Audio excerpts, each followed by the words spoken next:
Ассаламуалейкум. Бүгінгі мынау біздің сұхбатымызда мал шаруашылықта мал бағып баю жолына түскен таныс Меделханұлы ағамызбен бүгін сұхбаттамыз. Иә аға, амансыз. Ал енді аға, мынау бағып жатқан ақ қойыңыз бен қызыл қойыңыздың бір айырмашылығын айта кетсеңіз. Ақ қой ақ, қызыл қой қызыл сол. Жоқ аға, менің айтпақшы, мысалы осы қойларыңыз қанша кіліден жүн береді демекшімін ғой. Ақ қой ма, қызыл қой? Қызыл қой, қызыл қой. Қызыл қой сол 3 келі жүн береді. 3 келі жүн бере ме? Жақсы береді екен. Олай болса ақ қойшы? Ақ қой да сол 3 келі жүн береді. Ақ қой 3 келі жүн бере ме? Ой, жақсы екен, жүнді екен қойларыңыз. Ал енді аға, бұл қойларыңыз қанша литрдан сүт береді? Ақ қой ма, қызыл қой ма? Қызыл қой, қызыл қой, Қызыл қой сол 2 келі сүт береді.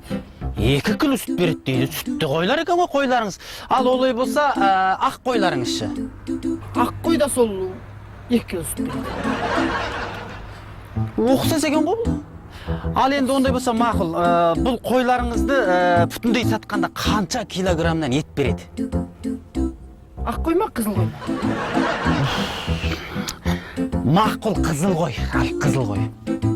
Қызыл қой сол 15 келідей 20 келі ет береді. 15 келіде 20 келі. Ал енді ақ қойыңызшы? Ақ қой да сол 15-те 20 келі ет береді. Бұл оқсас екен ғой, маған басында айта салмайсыз ба бұл? Жүні де, сүті де, оқсас екен ғой? Қойларыңыздың. Оқсамайды. Қалай оқсамайды ол? Қайтып оқсайды ол. Ақ қой мен қызыл қой оқсамайды ол. Ақ қой деген менікі тұрса. Ақ қой сіздікі ма? Бұлай деп айтпайсыз, ақ қой сіздікі болса. Ондай болса аға, қызыл қойшы?